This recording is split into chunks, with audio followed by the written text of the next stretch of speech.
inside a 60 Minutes interview. Mr. President, so glad to see you, sir. Please come in.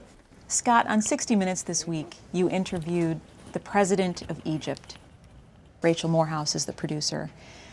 Scott, what is your job? What are you trying to accomplish in this kind of interview? I'm trying to ask him the questions that he doesn't get at home. Mr. President, I've spoken to a number of your countrymen who refuse to call you Mr. President because they say you're a military dictator. This is a man who is accused of some of the worst human rights abuses of the last many years. In his own country, no one dares speak a word to him about any of that. And now here I was in this amazing position to be able to ask this man questions. Do you have a good idea of how many political prisoners you're holding? We don't have political prisoners. Is it fair to say the government of Egypt pressured 60 Minutes not to air this interview? They tried to, Well, absolutely. they asked us that directly. The interview took place at 8 o'clock at night at the Palace Hotel in New York, and by the time I got home, my contact at the embassy sent me an email. It says, "We are formally requesting that the interview not be aired." Is that a request that you get often at 60 Minutes? I don't believe I've ever received that request before. I never have before. Thank you. Did the location of the interview factor in to the kind of conversation you had? It's interesting that it did not occur in Egypt. It probably changed the scope a little bit just because it was on our home turf. On our own soil. I think that's probably true. Can you hear me? Okay. Hello. Yes.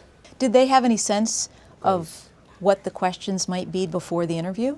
Well, they wanted all of the questions in writing before the interview. I had a back and forth with them, I would say, for about a month, saying, absolutely not. We can't do this. This is not the way we work at 60 Minutes. We understood that he wanted to be on the world stage. He wanted to be a figure up there with powerful leaders in the Middle East. And so we pitched this to him, that those powerful leaders come on 60 Minutes. Were there questions that you had identified, okay, he could tear off his mic with this question, he's not going to like this one? We don't care. We don't care. If I have a question there that needs to be asked, really on behalf of the entire world, and I think, well, he'll tear off his mic and run out of the room, well, then that's his answer.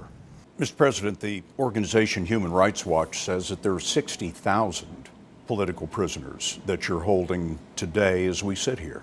I don't know where they got that figure. As a viewer, when you're watching the interview, you think, did he know what 60 Minutes is before he agreed to do this? Well, that was what I wondered too. His record on human rights, as chronicled by the United Nations and the U.S. State Department, is absolutely dreadful.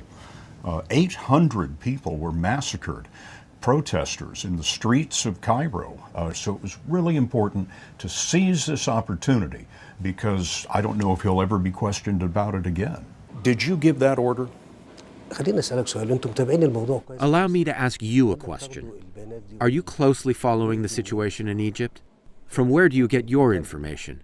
How he might have decided to sit down with us and imagine that those questions weren't going to come up, I do not know. Thank you, sir. I hope to see you in Egypt. When the interview finished, you thanked each other for the conversation.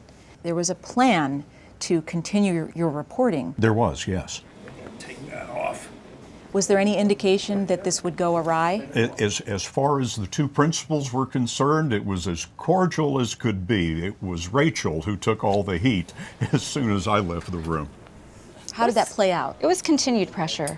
They looped in their ambassador, the head of the Mukhabarat was involved in this, which is their intelligence agency.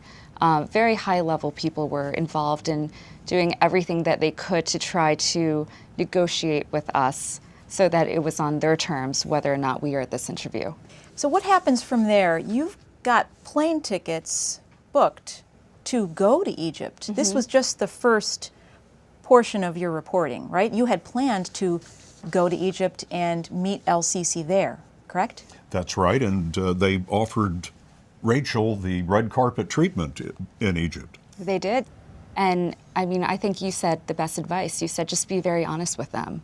We would love to go, tell them we would be delighted to go, but we're still going to use the interview from last night.